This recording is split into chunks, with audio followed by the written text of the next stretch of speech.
Hello everyone. MP police के previous questions में maths का यह पार्ट 23 तक पिछले वीडियो में सॉल्व कर लिए थे। उसके बाद 24 क्वेश्चन है।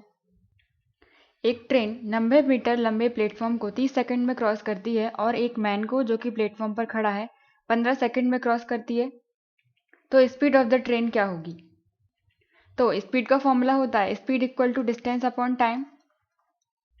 तो यहाँ पर डिस्टेंस की जगह पर हम दो चीज़ लेते हैं, एक तो ट्रेन की लंबाई, दूसरी प्लेटफॉर्म की लंबाई।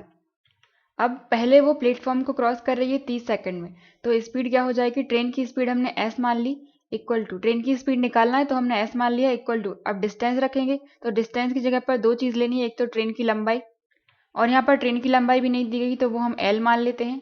ये डिस्टेंस की जगह पर हम d इक्वल टू ट्रेन की लंबाई ले ली प्लस प्लेटफॉर्म की लंबाई दी गई 90 मीटर। तो डिस्टेंस या दूरी हो जाएगी l प्लस 90 और डिवाइड में टाइम लग रहा है 30 सेकंड का। अब इसके बाद वो एक मैन को पार कर रही है 15 सेकंड में, तो फिर से हमें इसी फॉर्मूले में रखना पड़ेगा। स्पीड हमें मालूम नहीं है ट्रेन की, तो वो हमने एस मान ली। ट्रेन की स्पीड तो सेम रहेगी चाहे वो प्लेटफॉर्म को क्रॉस करे या फिर मैन को क्रॉस करे, क्योंकि ऐसा कुछ अलग बताया नहीं है क्वेश्चन में। तो speed equal to distance, distance की जगह पर हम ट्रेन की लंबाई और जिसको वो क्रॉस कर रही है उसकी लंबाई भी लिखते हैं साथ में। तो यहाँ पर वो मैन को क्रॉस कर रही है, तो मैन आदमी के केस में या फिर कोई खंबा हो गया, उसके लिए हम लंबाई नहीं लेते हैं, जीरो मान लेते हैं। तो यहाँ पर आ जाएगी केवल ट्रेन की लंबाई l और प्लस में जीरो, तो मैन के लिए हमने जीरो ले लिया, डिवाइड में टाइम लग रहा है 15 सेकंड का। तो यहाँ से स्पीड हो जाएगी l बाय 15। अब यहाँ से हमें दो इक्वेशन मिल गई, s equal to l by 15 और s equal to l plus 90 by 30। अब यहाँ देखिए तो s और s बराबर हैं, स्पीड और स्पीड, तो इन दोनों को हम साथ में लिख सकते हैं, या फिर ये वाली s की वैल्यू हम यहाँ रख देते हैं। s equal to l by 15 था, तो इस s की जगह पर हम ये वैल्यू रख रहे हैं s की, तो हो जाएगा l plus 90 by 30 equal to l by 15। इस 30 को कैंसिल करेंगे 15 से, 2 बार कैंसिल हो जाएगा, तो यहाँ पर 2 बचा, केवल क्रॉस मल्टीप्लाई करेंगे, l का इंटू करेंगे 2 में, तो 2l हो जाएगा, इक्वल टू यहाँ 15 की जगह 1 बचा, तो l प्लस 90 का मल्टीप्लाई 1 में करेंगे तो आ जाएगा l प्लस 90। अब इस l को हम यहाँ लेके आएंगे तो माइनस का हो जाएगा 2l माइनस l, तो एक l बचेगा, इक्वल टू ये 90। तो ट्रेन की लंबाई आ गई 90 और क्या चल रहा है? मीटर, तो 90 मीटर की हो गई ट्रेन की लंबाई। पर हमें निकालना है ट्रेन की स्पीड, तो इन दोनों में से किसी भी इक्वेशन में अगर हम l की वैल्यू रखेंगे तो हमें ट्रेन की लंबाई मिल जाएगी। हम इस वाले में रख देते हैं s equal to l by 15, तो s हो जाएगा, l हमने निकाला, ट्रेन की लंबाई 90, तो l की जगह पर 90 रखा और डिवाइड में 15। इसे कैंसिल करेंगे तो 15 से ये 6 बार कट जाएगा, तो 6। तो ट्रेन की स्पीड आ गई 6 मीटर पर सेकेंड। तो आंसर हो जाएगा थर्ड ऑप्शन। नेक्स्ट है, एक ट्रेन मैन को क्रॉस कर रही है 5 सेकंड में और एक ब्रिज को, जिसकी लंबाई 300 है, 20 सेकंड में क्रॉस कर रही है। तो ट्रेन की स्पीड और ट्रेन की लंबाई बतानी है। पिछले क्वेश्चन जैसा ही है, speed equal to distance by time होता है। तो पहला केस दिया है कि मैन को क्रॉस कर रही है, तो स्पीड इक्वल टू हो जाएगी, ट्रेन की स्पीड हमने s मान ली, और डिस्टेंस वाले पार्ट में दो चीज़ लिखते हैं हम, एक तो ट्रेन की लंबाई, वो हमने l मान ली, प्लस जिस चीज़ को वो क्रॉस कर रही है वो भी लेते हैं हम साथ में। तो मैन है तो यहाँ पर हम जीरो ले लेंगे, तो l ही लिख रहे हैं केवल। तो डिवाइड में टाइम लग रहा है 5 सेकंड का। ये पहली वाली इक्वेशन बन गई। उसके बाद वो ब्रिज को क्रॉस कर रही है जिसकी लंबाई है 300 मीटर, तो दूसरी वाली इक्वेशन ट्रेन की स्पीड इक्वल टू डिस्टेंस की जगह पर हम ट्रेन की लंबाई साथ में ब्रिज की लंबाई भी लेते हैं, जो कि 300 दी गई है, तो l प्लस 300 टाइम लग रहा है उसको क्रॉस करने में 20 सेकंड का। ये दूसरी इक्वेशन बन गई। अब यहाँ से स्पीड और स्पीड बराबर हैं, इस वाले s की जगह पर हम l अपॉन 5 रख देते हैं, तो s की जगह लिखेंगे l upon 5 equal to l plus 300 divide by 20। 20 को कैंसिल करेंगे 5 से, तो 4 बार कैंसिल हो जाएगा।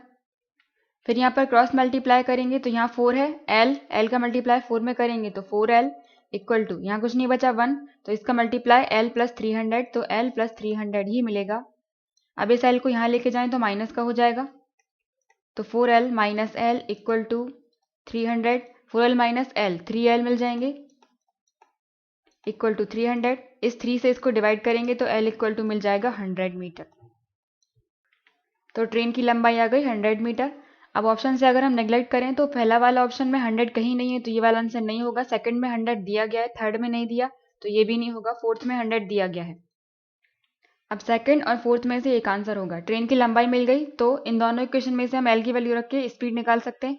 हम इस वाले में रख रहे हैं तो एस इक्वल टू एल की जगह लिखेंगे 100 डिवाइड बाय 5, इसे कैंसिल करेंगे तो 20 आ जाएगा, तो ट्रेन की स्पीड आ गई 20। तो आंसर हो जाएगा फोर्थ ऑप्शन। नेक्स्ट है, शांति और रानी ने एक बिजनेस स्टार्ट किया और उसमें इतने, तो 2 साल बाद उनके प्रॉफिट का रेशो क्या हो जाएगा। तो इसमें प्रॉफिट का रेशो कैसे निकालेंगे, जितने पैसे उन लोगों ने इन्वेस्ट किए हैं या निवेश किए हैं उसका रेशो निकाल लें। तो ये हो गई शांति और ये रानी। शांति ने कितने 85,000 लगाए थे और रेशो में 15। दोनों ने 2 साल के लिए लगाए थे, सेम टाइम के लिए लगाए थे, तो हम 2 का मल्टीप्लाई कर नहीं रहे हैं क्योंकि वो कैंसिल होने वाला है। तो यहाँ से ये 3 0 कैंसिल हो जाएंगे। 15 से ये 1 से चला जाएगा और 7 बार 35 और ये 3, तो उन दोनों के प्रॉफिट का रेशो हो जाएगा 17:3। आंसर हो जाएगा फर्स्ट ऑप्शन। नेक्स्ट है, एक बुक सेलर 10% का डिस्काउंट देता है और यहाँ पर मार्क्ड प्राइस या अंकित मूल्य दिया गया है 62। तो कस्टमर ने उसके लिए कितने पैसे दिए, मतलब उस बुक को कितने में बेचा। अंकित मूल्य दिया है 62 और डिस्काउंट इस पर दिया जा रहा है 10% का, मतलब 10% कम में दिया होगा। तो 100 में से अगर हम 10 माइनस करेंगे तो 90, मतलब 90% में उसे बेचा होगा।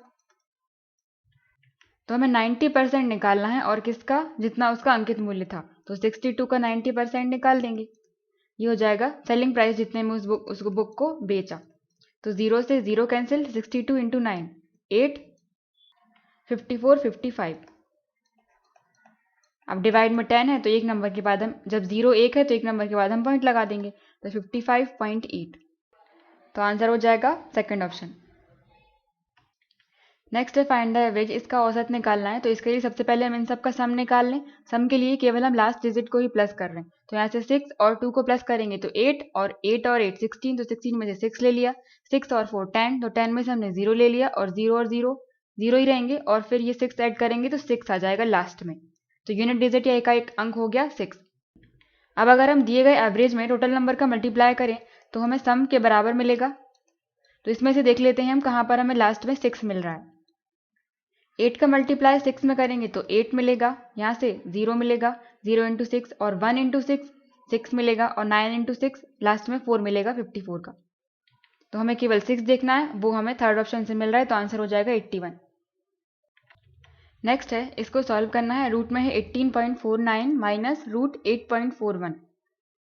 तो सबसे पहले हम रूट निकाल लेते हैं। ये छोटा नंबर है 841, तो 841 का रूट तो 29 होता है।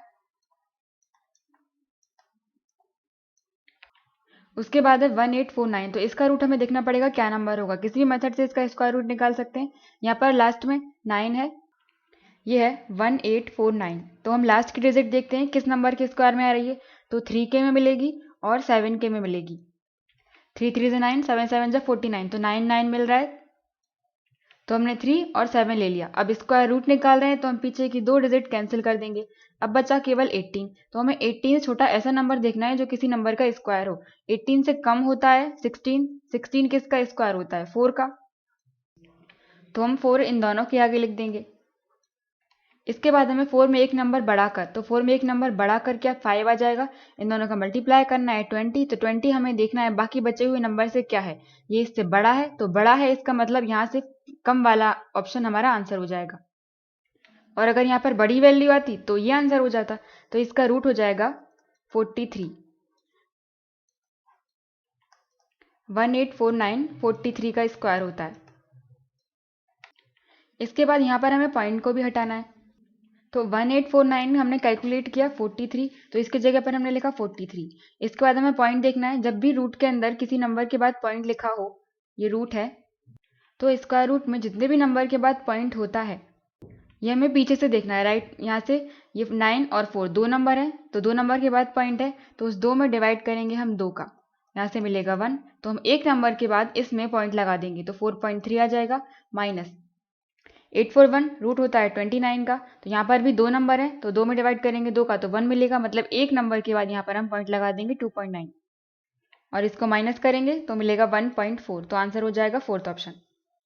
या फिर हम इसको ऐसे भी सॉल्व कर सकते हैं कि 18.49 है, रूट में है,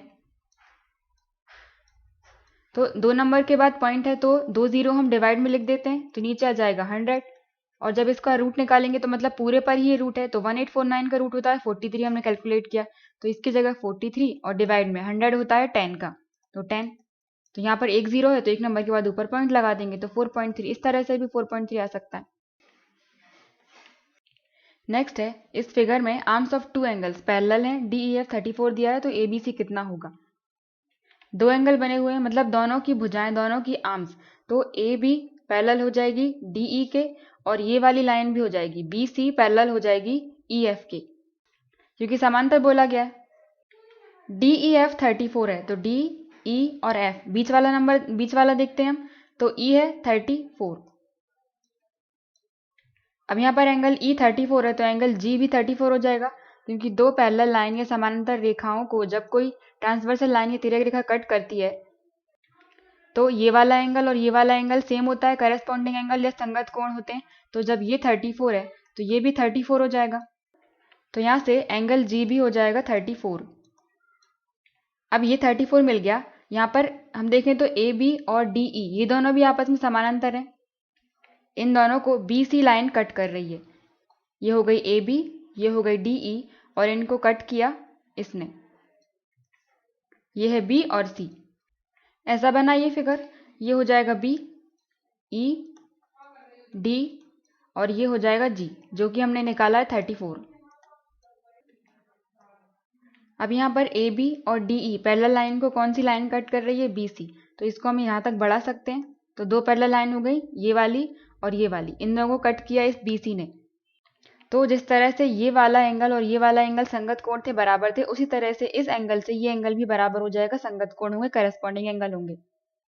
तो जब ये वाला एंगल 34 है तो ये वाला एंगल भी 34 हो जाएगा, तो इसकी वैल्यू भी आ जाएगी 34। और यही क्वेश्चन में पूछा था, एंगल ABC, A B और C ये वाला एंगल, तो आंसर हो जाएगा थर्ड ऑप्शन।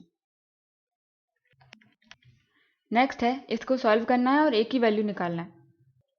ये A का क्यूब रूट है या घनमूल है, तो जब भी कोई नंबर जैसे क्यूब रूट लिखा हुआ है तो उसको हम कैसे लिख सकते हैं, उसी नंबर की पावर 1/3 लिख सकते हैं, 1/3। और अगर यहाँ पर स्क्वायर रूट होता, रूट A होता या वर्गमूल, तो A की पावर हम 2 लगा देते, मतलब 1/2। जब भी इस तरह से रूट पे नंबर होते हैं तो उनकी पावर 1 में आती है। तो रूट क्यूब रूट A है, इसकी जगह पर हम A की पावर 1/3 लिख सकते हैं, इक्वल टू, उसके बाद है 2 इंटू, ये है 2 का क्यूब रूट, तो इस 2 की जगह पर भी हम 2 की पावर 1/3 लिख सकते हैं, इंटू, उसके बाद 49 है तो इसको भी हम 49 की पावर 1/3। अब यहाँ पर हमें A की वैल्यू निकालना है और A है ये, लेकिन इसके साथ में 1/3 भी है, इसको हमें अकेला करना पड़ेगा A को, तो 1/3 हमें हटाना है। तो 1/3 कैसे हट सकता है, अगर हम 1/3 में 3 का मल्टीप्लाई कर दें तो ये 1 बचेगा। तो हम इस इक्वेशन में दोनों तरफ क्यूब का मल्टीप्लाई, मतलब दोनों साइड क्यूब कर देते हैं, तो इस पूरे की पावर हम लगा देते हैं 3, मतलब क्यूब, और इस पूरे की पावर भी हमने क्यूब लगा दी। A की पावर 1/3 और इसकी भी पावर 3 है, तो पावर का मल्टीप्लिकेशन हो जाता है, ये हो जाएगी 1/3 इंटू 3, इक्वल टू, इसकी पावर 3 है तो 2 की पावर भी 3 हो जाएगी, इंटू 2 की पावर 1/3 था, लेकिन इस पूरे की पावर में भी 3 है तो वो 3 मल्टीप्लाई में हो जाएगा। जब भी पावर के ऊपर पावर रहती है तो उनका मल्टीप्लाई हो जाता है, इंटू, इसके बाद 49 है और इसकी पावर 1/3 है तो इसके ऊपर भी 3 है, तो ये मल्टीप्लिकेशन में 3 हो जाएगा। अब यहाँ पर 3 1/3 है तो ये 3 से 3 कैंसिल हो गया, तो A की पावर 1 बचा, मतलब कि A इक्वल टू, ये 2 की पावर 3 इंटू, 3 से 3 कैंसिल तो 2 की पावर 1 बचा, फिर इंटू में ये 49 की पावर 1/3 इंटू 3 है तो 3 से 3 कैंसिल तो 49 की पावर 1, मतलब 49।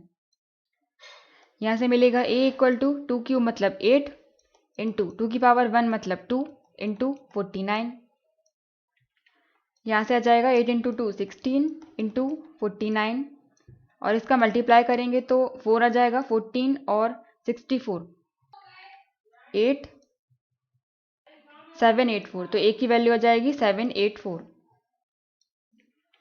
आंसर हो जाएगा फोर्थ ऑप्शन।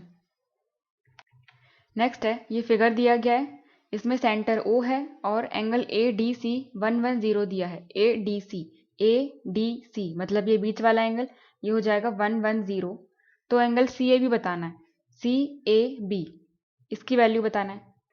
यहाँ पर देखें तो ABCD एक साइक्लिक क्वाड्रिलेटरल है या चक्री चतुर्भुज है।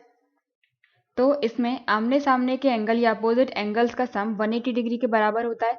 तो हम कह सकते हैं इसमें ABCD में angle A plus angle C equal to 180 degree होता है और angle D plus angle B 180 degree के बराबर होता है। पर हमें क्वेश्चन में एंगल CAB बताना है, मतलब CAB हमें इस ट्राइंगल में देखना पड़ेगा। तो हम इसमें A कैसे निकाल सकते हैं, जब हमें C मिल जाए और B मिल जाए। तो B हमें निकालना है, B, और D क्वेश्चन में दिया गया है 110। तो यहाँ पर हम D की वैल्यू रख दें 110 प्लस एंगल B की जगह एंगल B ही रखेंगे इक्वल टू 180। यहाँ से हमें एंगल B मिल जाएगा। 180 में से 110 माइनस करेंगे तो 70 बचेगा। तो एंगल B की वैल्यू आ गई 70। ये वाला एंगल मिल गया हमें 70 डिग्री। अब हमें एंगल C फाइंड करना है, क्योंकि तभी तो 180 में से माइनस करके हम A की वैल्यू निकाल पाएंगे। तो ये C वाला एंगल हो जाएगा 90 डिग्री। वो क्यों? क्योंकि एक प्रॉपर्टी होती है किसी भी वृत्त में, ये सेंटर हो गया, उसकी डायमीटर से या उसके व्यास से उसकी परिधि पर बनने वाला एंगल 90 डिग्री होता है। इस तरह से एंगल बन रहा है तो ये वाला एंगल 90 डिग्री होता है। परिधि पर कहीं भी एंगल बने, उसके डायमीटर से या उसके व्यास से, चाहे इस तरफ बन जाए चाहे फिर इस तरफ बन जाए, वो 90 डिग्री के बराबर ही होता है। यहाँ से ये वाला एंगल भी 90 डिग्री हो जाता है, इतना इतना। तो यहाँ से हम कह सकते हैं ये वाला एंगल, मतलब ये C वाला एंगल 90 डिग्री हो जाएगा। अब हमें इस ट्राइंगल ABC के दो एंगल मिल गए, तो तीसरा एंगल हम निकाल सकते हैं। ट्राइंगल ABC में हम देखें angle A plus angle B plus angle C, तीनों एंगल का सम 180 डिग्री के बराबर होता है। तो एंगल A हमें निकालना है, तो A की जगह पर हमने A लिखा और B और C हमें दिए गए हैं। B की जगह 70 प्लस, मतलब हमने निकाले हैं अभी 70 डिग्री ये और C 90 डिग्री 180 डिग्री। यहाँ से एंगल A की वैल्यू निकालेंगे हम, 90 प्लस 70 160 हो जाएगा और 160 को 180 में से माइनस करेंगे तो आ जाएगा 20। तो एंगल A की वैल्यू आ जाएगी 20 डिग्री।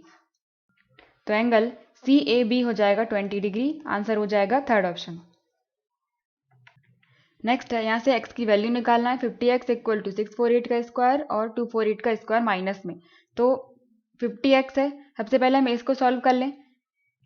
ये फॉर्मूला बन रहा है ए स्क्वायर माइनस बी स्क्वायर का। ए हो जाएगा 648 माइनस और बी हो जाएगा 248। तो ए स्क्वायर माइनस बी स्क्वायर का फॉर्मूला होता है ए प्लस बी मल्टीप्लाई में इंटू में ए प्लस बी, मतलब ए प्लस बी और ए माइनस बी का मल्टीप्लीकेशन हमें करना है। तो ए कितना है यहाँ पर 648 और बी है 248।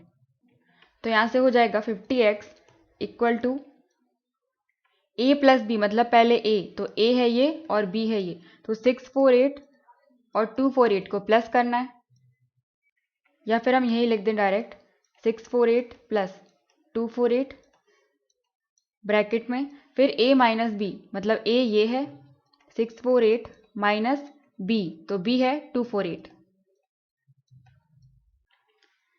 तो ये आ जाएगा 50x इक्वल टू, इन दोनों को प्लस करेंगे तो ये 6 हो जाएगा, 9 और 8, इन दोनों को प्लस किया तो 896 और ये मल्टीप्लाई में है, इन दोनों का डिफरेंस लेना है। 648 माइनस 248, यह आ जाएगा 0 0 और 4, तो 400। और यहाँ से हमें x की वैल्यू निकालना है, तो 50 मल्टीप्लाई में है तो इक्वल टू के नेक्स्ट साइड जाएगा तो डिवाइड में चला जाएगा। तो इन दोनों के डिवाइड में हम 50 लिख देंगे। इससे 0 से 0 कैंसिल, 40 है तो 5 से कैंसिल हो जाएगा 8 बार, ये 8, तो 896 इंटू 8।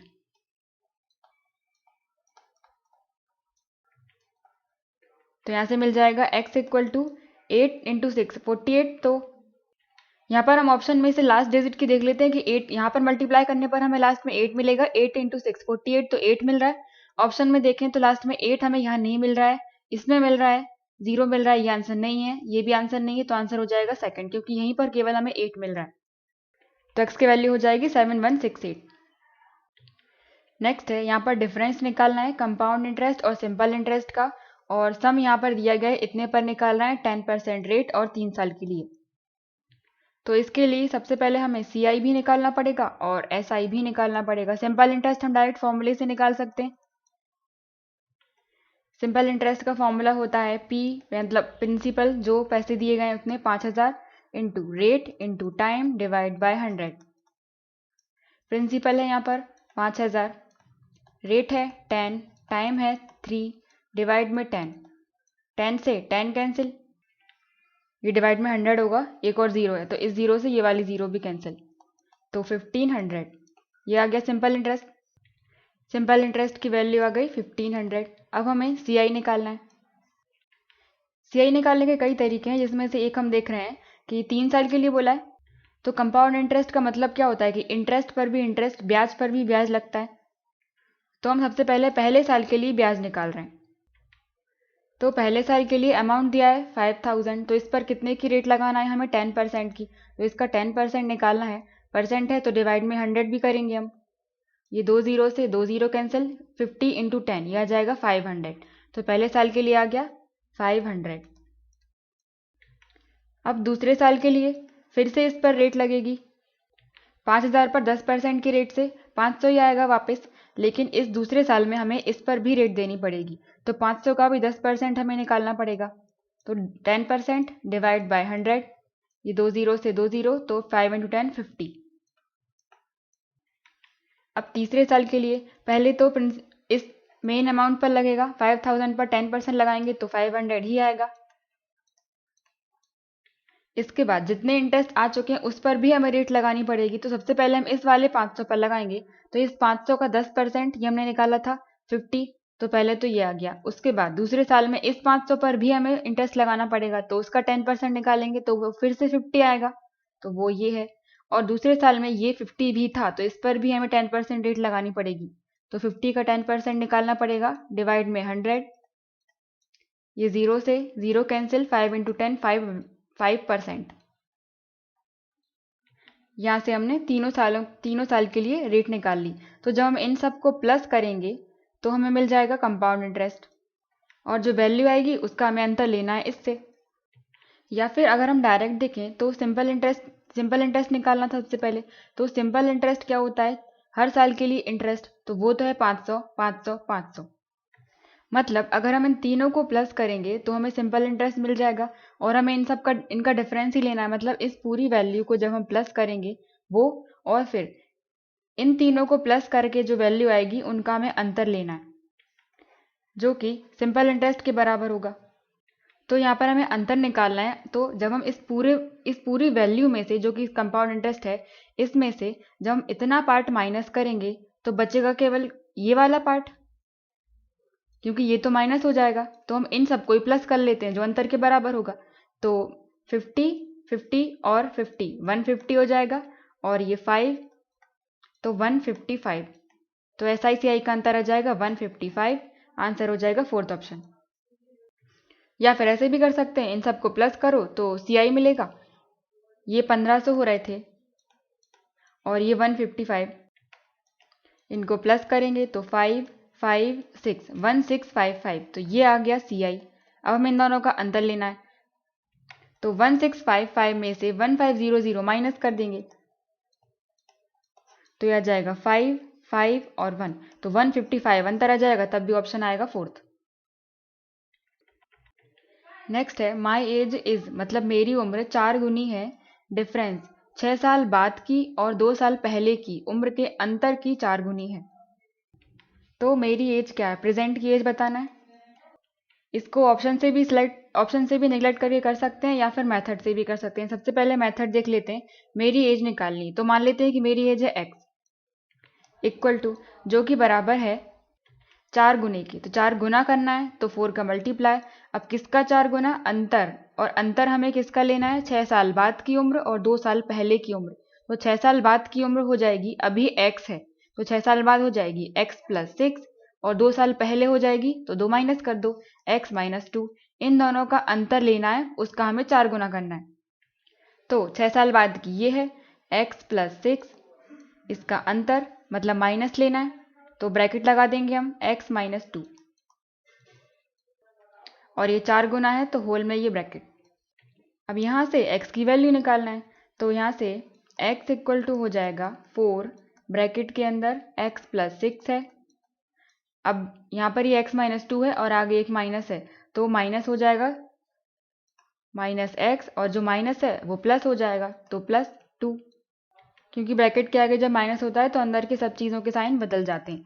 तो x = 4, ये x और x, ये प्लस का है ये माइनस का है तो कैंसिल, और 6 + 2 8, तो 4 × 8 32, तो x की वैल्यू मिलेगी 32, मतलब मेरी उम्र अभी कितनी है 32, आंसर हो जाएगा ये।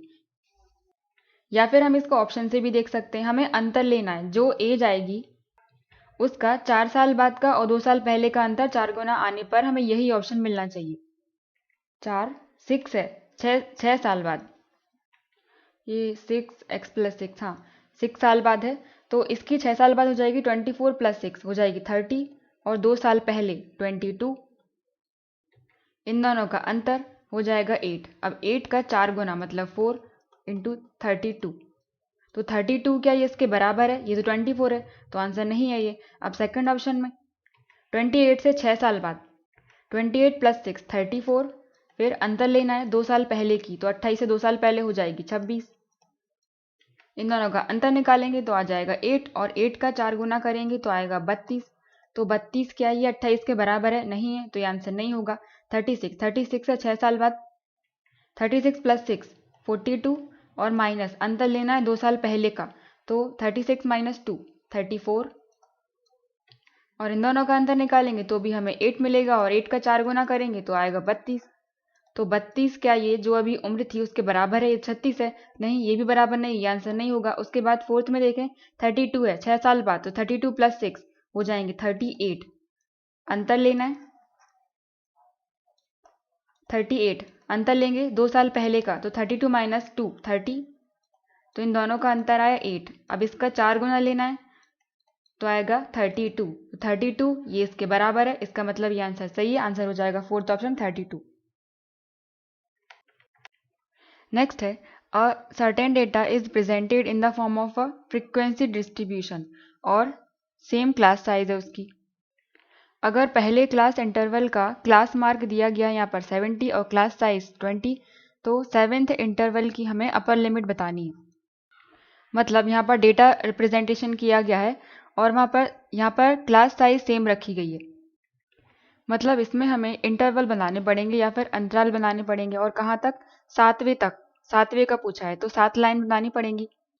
मान लो जैसे जैसे कोई भी डेटा है तो उसकी इंटरवल बनाने हैं, जैसे एग्जांपल ले लें कि 0 से लेके 5 तक बना लिया, फिर इसकी कुछ फ्रिक्वेंसी दी गई होगी, फिर 5 से लेके 10 तक, फिर 10 से लेके 15 तक। यहाँ पर सेम साइज बोला गया है तो हमें सेम इन दोनों का अंतर सेम लेना पड़ेगा 5-5 का। इस तरह से यहाँ कुछ डेटा लिखा होगा 15 to 20, ऐसे ये बढ़ते जाएगा, तो हमें 7 लाइन बनानी है यहाँ पर, मतलब हमें ये वाले इंटरवल्स बनाने पड़ेंगे इसमें, तभी तो 7th लाइन हमें मिलेगी यहाँ पर। तो उसके लिए सबसे पहले हमें ये पहला वाला नंबर मालूम होना चाहिए, इसे हम पहले वाले को कहते हैं लोअर लिमिट और इसे कहते हैं अपर लिमिट। और यहाँ पर क्लास साइज दिया गया है 20, मतलब वर्ग आकार दिया गया है 20, तो 20-20 का हमें डिफरेंस मतलब 20-20 जोड़ते जाएंगे, तो अगर पहली वाली लोअर लिमिट हमें मिल गई तो उसमें 20-20 जोड़कर हम 7 लाइन तक बना लेंगे। तो इस तरह से हमें क्लास इंटरवल बनाने हैं, और उसके लिए हमें सबसे पहले लोअर लिमिट पता होना चाहिए। इसकी लोअर लिमिट ये है, ये इसकी अपर लिमिट हो जाएगी, इसकी ये लोअर है, ये अपर है, ये लोअर है, ये अपर है, तो सबसे पहले हमें फर्स्ट वाली मालूम होनी चाहिए। तो क्वेश्चन में दिया गया है क्लास साइज। क्लास साइज क्या होती है? क्लास साइज लोअर लिमिट और अपर लिमिट का अंतर होता है, upper limit minus lower limit, या फिर क्लास साइज को हम हिंदी में कहें वर्ग आकार। इसके बाद यहाँ पर जो पहला क्लास इंटरवल है, मतलब जो पहली वाली लाइन बनेगी, उसका यहाँ पर क्लास मार्क दिया गया है 70। तो क्लास मार्क कैसे निकालते हैं हम?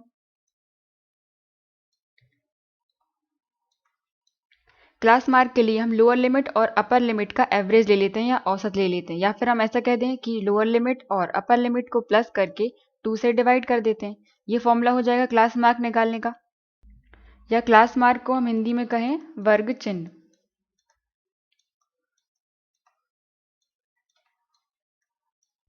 इन दोनों फॉर्मूला का यूज करके ही आंसर आ जाएगा, जिसमें सबसे पहले ये वाला फॉर्मूला।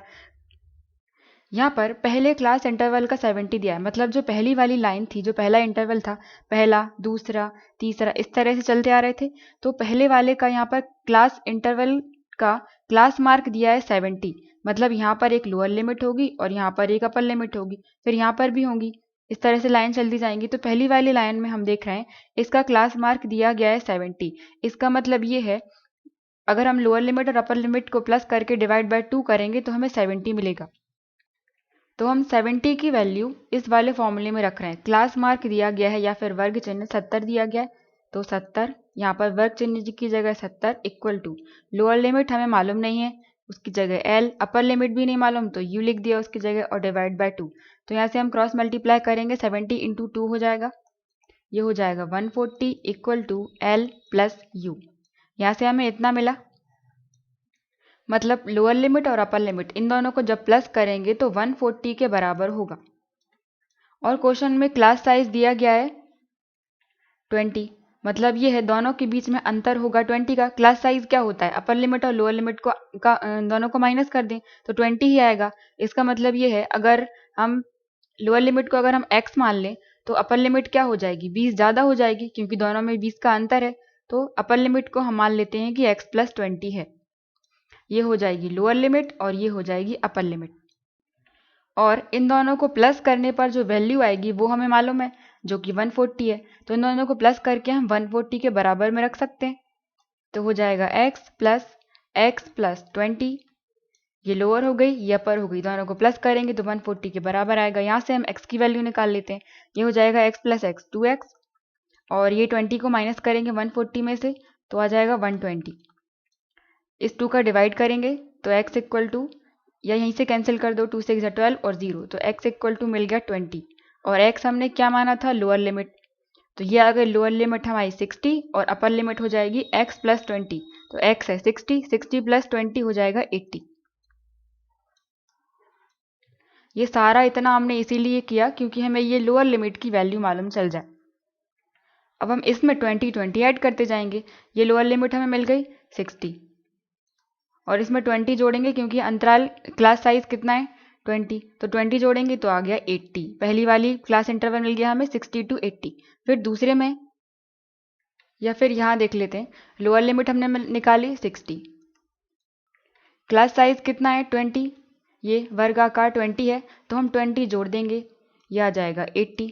फिर दूसरे इंटरवल के लिए 80 सेम, फिर 80 में 20 जोड़ो तो 100, फिर थर्ड इंटरवल के लिए 100, फिर 20 उसमें ऐड करेंगे तो 120, फिर फोर्थ के लिए 120 सेम और उसमें 20 ऐड करेंगे तो हो जाएगा 140, फिर 140 में 140 सेम, उसमें हम 20 ऐड करेंगे तो अपर लिमिट कितनी आ जाएगी 160, फिर 160 सेम और 160 में हम 20 ऐड करेंगे तो आ जाएगा 180।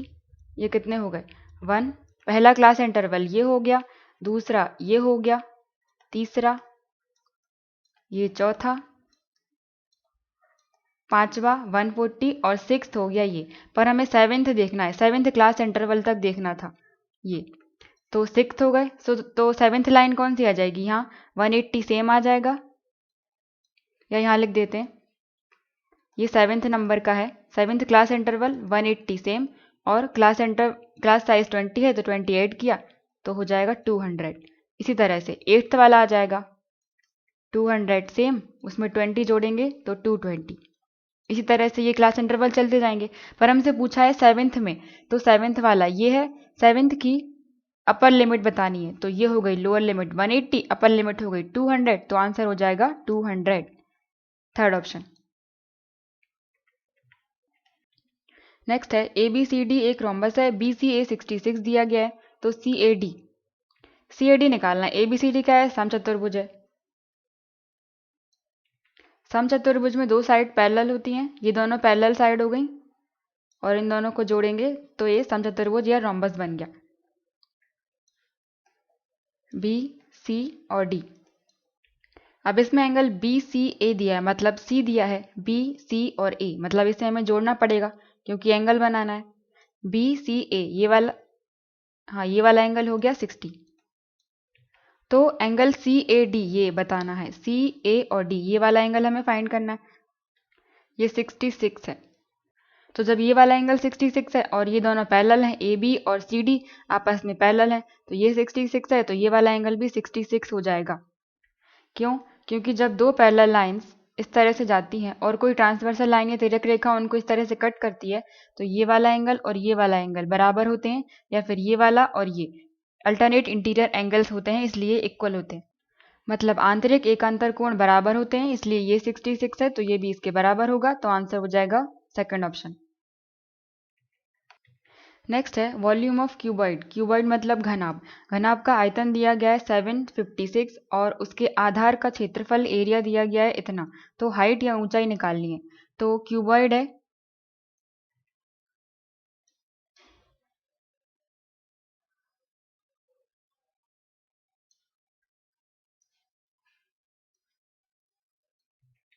वॉल्यूम ऑफ क्यूबॉइड या फिर घनाभ के आयतन का फॉर्मूला होता है वॉल्यूम इक्वल टू लंबाई, चौड़ाई और ऊंचाई तीनों का मल्टीप्लाई करते हैं, ये होता है वॉल्यूम।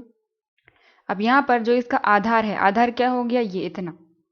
इसका एरिया क्षेत्रफल दिया गया है तो इसका एरिया में क्या आ जाएगा, इसकी लेंथ हो जाएगी ये और ब्रेड्थ हो जाएगी ये। इस पूरे घनाभ की बात कर रहे हैं, इसमें लंबाई हो गई, ये चौड़ाई हो गई और ऊंचाई इसकी हो गई ये h। तो ऊंचाई हमें नहीं देखनी है, आधार के लिए लेना है, तो उसके लिए लंबाई और चौड़ाई का मल्टीप्लिकेशन दिया होगा जो कि बराबर होगा इसके, क्योंकि इसका आधार क्या है, एक आयत है, रेक्टेंगल है, और रेक्टेंगल का एरिया हम कैसे निकालते हैं, लंबाई और चौड़ाई का मल्टीप्लिकेशन करके। तो ये लंबाई और चौड़ाई की वैल्यू क्वेश्चन में दी गई है जो है 108 के बराबर। तो L इंटू बी हमें मिल गया 108। तो आयतन कितना दिया है 756, तो आयतन की जगह पर हम 756 रखते हैं, वॉल्यूम हो गई इतनी। अब L इंटू बी की वैल्यू हमें मालूम है 108, तो यहाँ पर रखेंगे 108 और इंटू में हाइट या ऊंचाई तो हमें निकालनी ही है, तो उसकी जगह हम h मान लेते हैं, बस यहाँ से h की वैल्यू निकाल लेंगे। ये हो जाएगा 756, इसे डिवाइड में ले आएंगे 108 इक्वल टू h के बराबर होगा। ये आ जाएगी हमारी हाइट की या ऊंचाई की वैल्यू। अब इसको सॉल्व करना, या तो इसे पूरा कैंसिल कट करके जो भी डिवाइड होगा वैसे निकाल सकते हैं, या फिर हम ऑप्शन से भी इसको कट कर सकते हैं। यहाँ पर क्या है, नीचे हम केवल लास्ट डिजिट देख रहे हैं, ये 8 है, तो 8 में हम किस चीज़ का मल्टीप्लाई करें कि जो वैल्यू आंसर हमें मिले उसमें लास्ट में हमें 6 मिले। इसका मतलब ये है, इस पूरे में हम इनमें चारों ऑप्शंस में से किसी एक नंबर का मल्टीप्लाई करेंगे तो हमें ये ऊपर वाली वैल्यू मिलेगी। तो हम 8 में मल्टीप्लाई करके देख लेते हैं कि कहाँ पर हमें 6 मिल रहा है। तो 8 में हम मल्टीप्लाई करेंगे 9 का, 9 इंटू 8 72 होते हैं, 2 मिल रहा है, लेकिन हमें 6 देखना है तो ये आंसर नहीं होगा। उसके बाद 6 इंटू 8 48, लास्ट में 8 मिल रहा है तो ये भी आंसर नहीं होगा। 7 है, 7 इंटू 8 करेंगे तो मिलेगा हमें 56, तो लास्ट में 6 मिल रहा है और हमें 6 ही देखना था, तो ये आंसर हो जाएगा। और फोर्थ में 1 है तो 1 इंटू 8 8 आता है, तो 8 तो हमें देखना भी नहीं है, तो ये भी नहीं है, तो इसका आंसर हो जाएगा 7। नेक्स्ट है, अगर किसी कुर्सी को 360 में बेचने पर 10% का लॉस होता है तो 420 में बेचता है तो उसे कितना लाभ होगा।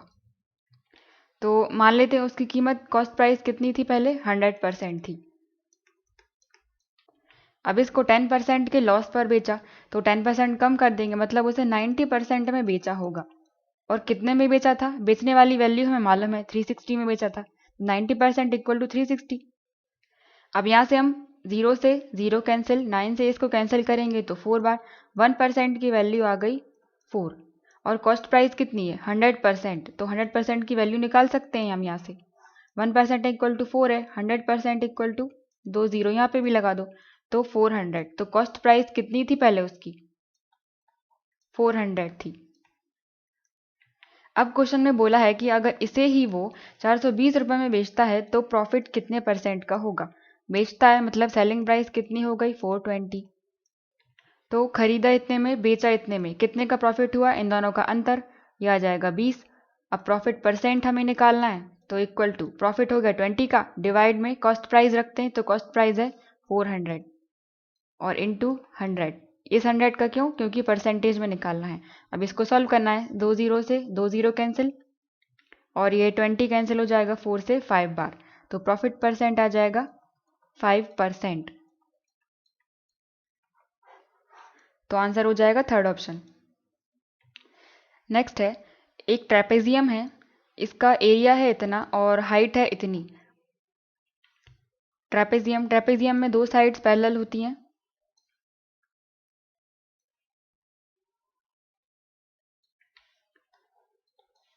ये हो गया A B C D. Trapezium या समलम ऐसा होता है, इसमें ए बी और सी डी आपस में पैरेलल हैं और इनकी हाइट दी गई है 15। ये दिया गया है 15 सेंटीमीटर। इसका एरिया या क्षेत्रफल दिया है 495। तो एरिया निकालने का फॉर्मूला होता है 1/2 इंटू जो पैरेलल साइड्स हैं उन दोनों का सम। तो पैरेलल साइड या समांतर साइड्स कौन सी हैं? इनमें से ए बी और सी डी। तो इन दोनों को प्लस करके लिखना पड़ेगा हमें, A B plus C D और इनटू में आएगी हाइट। ये होता है फॉर्मूला। अब इसमें हमें एरिया दिया गया है और हाइट दी गई है, ये दोनों की वैल्यू हमें मालूम नहीं है। तो यहाँ क्या बोला है कि पैरेलल साइड जो है उनमें से एक साइड दूसरे से 26 ज़्यादा है। मतलब इन दोनों के बीच का अंतर, ए बी और सी डी के बीच का अंतर है 26। तो अगर हम इस सी डी को x मान लेते हैं तो ए बी कितनी हो जाएगी? x प्लस 26, क्योंकि 26 का अंतर है और बड़ी वाली साइड ए बी है तो बड़ी वाली वैल्यू हमें नीचे रखनी पड़ेगी। अब ये सारी वैल्यूज हम इस फॉर्मूले में रख देते हैं। एरिया दिया गया है 495, तो ये हो जाएगा 495 इक्वल टू 1/2। फिर इनटू में हमें लेना है इन दोनों को, ए बी कितना है? x plus 26 plus C D थी x और इनटू में हाइट है 15। अब ये क्या हो जाएगा? इस 2 का मल्टीप्लाई हम इस 495 में कर दें। 495 इंटू 2 इक्वल टू इन x और x 2x हो गया प्लस 26 और मल्टीप्लाई में है 15। अब इस 15 को हम डिवाइड में ले आते हैं, तो 495 into 2 divide by 15 equal to 2x plus 26। अब इनको काट देते हैं, 15 से डायरेक्ट कैंसिल कर देते हैं इसको 495 को, तो 3 बार 45 और 4 बचेंगे तो फिर से 3 बार 45 और फिर 33 इंटू 2 तो हो जाएगा 66 इक्वल टू 2x प्लस 26। ये हो जाएगा 66 माइनस 26 इक्वल टू 2x, क्योंकि 26 प्लस का था तो माइनस का हो गया, तो 66 माइनस 26 40 मिलेंगे, तो 40 इक्वल टू 2x हो गया।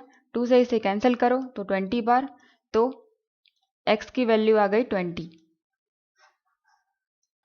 और क्वेश्चन में पूछा क्या है? बड़ी वाली साइड बताना है, तो बड़ी वाली साइड ये है x प्लस 26, तो x की जगह पर 20 प्लस 26 यह आ जाएगा 46। तो बड़ी वाली साइड की लेंथ जाएगी 46 सेंटीमीटर। आंसर हो जाएगा सेकंड ऑप्शन। नेक्स्ट है, पी क्यू आर एस एक रेक्टेंगल है, एक आयत है।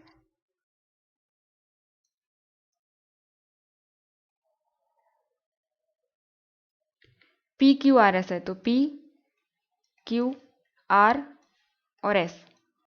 इसके बाद पी आर और क्यू एस ओ पर मिलते हैं, पी आर और क्यू एस। ये एक विकर्ण हो गया, एक डायगोनल, और ये दूसरा, ये हो जाएंगे ओ पर मिल रहे हैं। इसके बाद पी आर की वैल्यू यहाँ पर दी गई है x प्लस 6 और ओ क्यू 17 दिया है, तो O और Q ये 17 दिया है, तो जब ये 17 है तो ये वाली साइड भी 17 हो जाएगी OS। क्योंकि ये एक रेक्टेंगल है तो इसके डायगोनल्स एक दूसरे को बाइसेक्ट करते हैं, जिस पॉइंट पर वो मिलते हैं वो दोनों डायगोनल्स को आपस में बाइसेक्ट कर देता है, मतलब आधा आधा कट कर देता है। ये जो पॉइंट O है इसने Q और S को दो बराबर पार्ट में डिवाइड कर दिया, OS और OQ बराबर होंगे, उसी तरह से OP और OR बराबर होंगे। लेकिन आयत या रेक्टेंगल की एक और प्रॉपर्टी होती है कि जो इसके डायगोनल्स होते हैं, जो विकर्ण, वो आपस में बराबर होते हैं, जो टोटल लेंथ होती है वो आपस में बराबर होती है। तो क्या कह सकते हैं हम? P R equal to Q S होगा, क्योंकि पूरी लेंथ बराबर होती है आपस में। और जो ये पॉइंट O था इसने भी इनको दो बराबर पार्ट में डिवाइड कर दिया, ये इसके बराबर और ये इसके बराबर, OP इक्वल टू OR। तो यहाँ पर हमें x की वैल्यू निकालनी है। क्वेश्चन में PR दिया गया है x प्लस 6, तो PR की जगह पर हम x प्लस 6 लिख सकते हैं इक्वल टू QS। तो Q और S, QS हमें मालूम है क्या, 17 ये है और 17 ये है, दोनों को हम प्लस कर दें तो टोटल 34 हो जाएगा। तो QS आ गया 34। यहाँ से हम x की वैल्यू निकाल दें, x इक्वल टू 34 में से 6 को माइनस कर देंगे तो आ जाएगा 28। तो x की वैल्यू आ गई 28, फोर्थ ऑप्शन। नेक्स्ट है, इस पूरे को डिवाइड करना है हमें x माइनस 5 से, तो क्वोशंट बताना है या भागफल निकालना है। अगर रिमाइंडर या शेषफल पूछा होता तो हम इसको 0 के बराबर रखकर जो x की वैल्यू आती वो इसमें रख देते, लेकिन यहाँ पर क्वोशंट पूछा है तो पूरा डिवाइड करना पड़ेगा। इसका डिवाइड करना है x cube minus 3x square minus 13x plus 15, इसमें डिवाइड करना है हमें x माइनस 5 से। अब इसको डिवाइड करने के लिए हमें यहाँ पर एक्स क्यूब लेके आना है। तो एक्स क्यूब कैसे आ सकता है, तो हम x माइनस 5 में किस चीज़ का मल्टीप्लाई करें कि हमें एक्स क्यूब मिल जाए। नॉर्मली हमें कि हमें x देखना पड़ेगा, तो इस एक्स क्यूब में हम डिवाइड कर देते हैं इस x का। यहाँ से x कैंसिल हो जाएगा तो यहाँ पर बचेंगे 2x, मतलब x की पावर 2। तो x की पावर 2 यहाँ लिख देते हैं। अब इस पूरे x माइनस 5 का मल्टीप्लाई करेंगे हम इस x स्क्वायर में, तो एक्स स्क्वायर का इंटू एक्स में करेंगे तो एक्स क्यूब आ जाएगा। फिर एक्स स्क्वायर का मल्टीप्लाई माइनस 5 में, तो माइनस 5x स्क्वायर। अब माइनस कर देंगे, यहाँ पर माइनस का साइन, और ये माइनस पहले से था तो एक और माइनस करेंगे जब, तो माइनस माइनस प्लस हो जाएगा, तो यहाँ पर प्लस का साइन मानेंगे हम। तो ये प्लस का ये माइनस का ये कैंसिल हो जाएंगे, ये माइनस का और ये प्लस का, तो माइनस करेंगे 5 माइनस 3 2 आएगा, 2x स्क्वायर। और साइन किसका आएगा, प्लस का, क्योंकि 5 बड़ा था। फिर बाकी बचा हुआ पार्ट माइनस के 13x प्लस 15। अब हमें इसमें डिवाइड करना है, तो x में हम किस चीज़ का मल्टीप्लाई करेंगे, 2x स्क्वायर मिल जाए, तो वापस से 2x स्क्वायर में डिवाइड कर दो x का।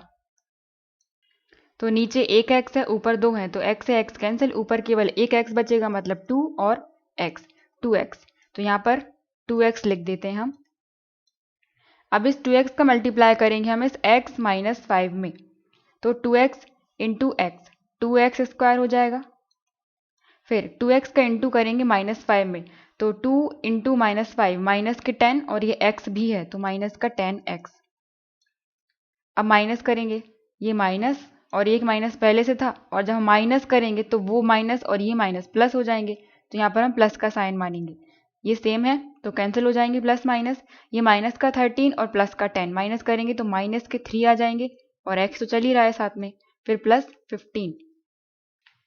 अब इसमें हमें डिवाइड करना है x माइनस 5 से, तो हम किसका मल्टीप्लाई कर दें, माइनस के 3 का मल्टीप्लाई कर दें x में, तो माइनस का 3x मिल जाएगा, माइनस का 3 माइनस के 3 का मल्टीप्लाई करेंगे x में तो आ जाएगा माइनस का 3x, और माइनस के 3 का मल्टीप्लाई करेंगे इस माइनस 5 में, तो माइनस माइनस प्लस हो जाएंगे, और 3 इंटू 5 15। फिर से माइनस करेंगे, तो माइनस करेंगे तो, और एक माइनस पहले से तो माइनस माइनस प्लस हो जाएगा, और यहाँ पर माइनस। सेम वैल्यू है एक प्लस की एक माइनस की कैंसिल, सेम वैल्यू है एक प्लस की एक माइनस की कैंसिल, रिमाइंडर बचा 0। तो क्वेश्चन पूछा था भागफल, तो वो है ये, आंसर हो जाएगा x square plus 2x minus 3, fourth option. Next है, इसको हमें स्टैंडर्ड फॉर्म में लिखना है या मानक रूप में लिखना है, मीन्स 10 की पावर में लिखना है। अब इसमें पॉइंट यहाँ पर है तो इस पॉइंट को हमें यहाँ लेके आना है।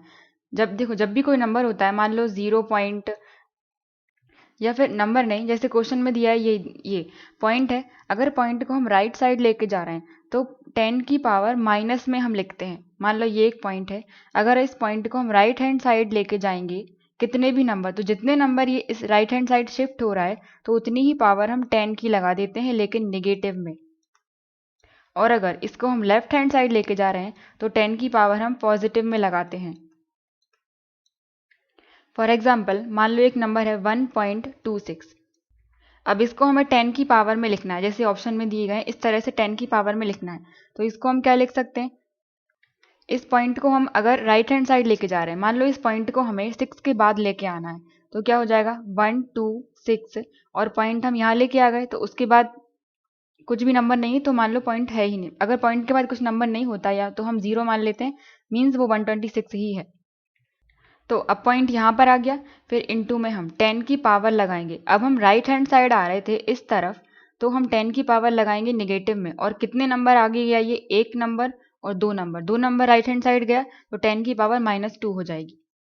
तो इसके जगह पर हम इतना लिख सकते हैं, या फिर इस वैल्यू का अगर नॉर्मल सॉल्व करते थे तो पॉइंट हटाकर हम 2 जीरो नीचे लगाते थे, तो इसकी जगह पर क्या लिख सकते हैं 126 डिवाइडेड बाय 100। और इस 100 का मतलब क्या है, इस 126 को डिवाइड में ये 100 को हम 10 की पावर 2 लिख सकते हैं, और यहाँ पर पॉजिटिव है 10 की पावर। अब जब हम इसको ऊपर लेके जाएंगे तो पावर के साइन चेंज हो जाते हैं, तो इसको हम लिख सकते हैं 126 इंटू 10 की पावर -2। तो सेम ही आया, वही हमने यहाँ पर किया था। अभी इसमें राइट हैंड साइड ले गए थे, अब इस पॉइंट को अगर हम लेफ्ट हैंड साइड लेके जाएं, तो अगर हम एक इस पॉइंट को इधर करते हैं तो क्या हो जाएगा, पॉइंट सबसे पहले आएगा 1 2 6, अब आगे कुछ नहीं है तो 0 लगा दिया। हम इसको एक पॉइंट मतलब एक नंबर हम लेफ्ट हैंड साइड लेके गए हैं, तो इनटू में हम 10 की पॉजिटिव पावर लिखेंगे, और कितनी पावर लिखेंगे, एक नंबर हम लेफ्ट हैंड साइड गए तो 10 की पावर 1। अब इस क्वेश्चन में भी हमें पॉइंट को इसी तरह शिफ्ट करना है। तो यहाँ पर पॉइंट के बाद कितने नंबर हैं, ये 13 नंबर है, पॉइंट के बाद ये 13 डिजिट्स लिखी हुई है, और पॉइंट को राइट साइड लेके आ रहे हैं, तो हम 10 की पावर नेगेटिव में लगाएंगे। अब हमें ये देखना है इस पॉइंट को हमें कहाँ लेके आना है, 5 के बाद कि 4 के बाद। ऑप्शन में देखें तो 2 के बाद है, 4 के बाद है, तो हम 4 के बाद लेके आते हैं, फिर शिफ्ट कर लेंगे यहाँ वहाँ, तो हम पॉइंट यहाँ पर लेके आते हैं।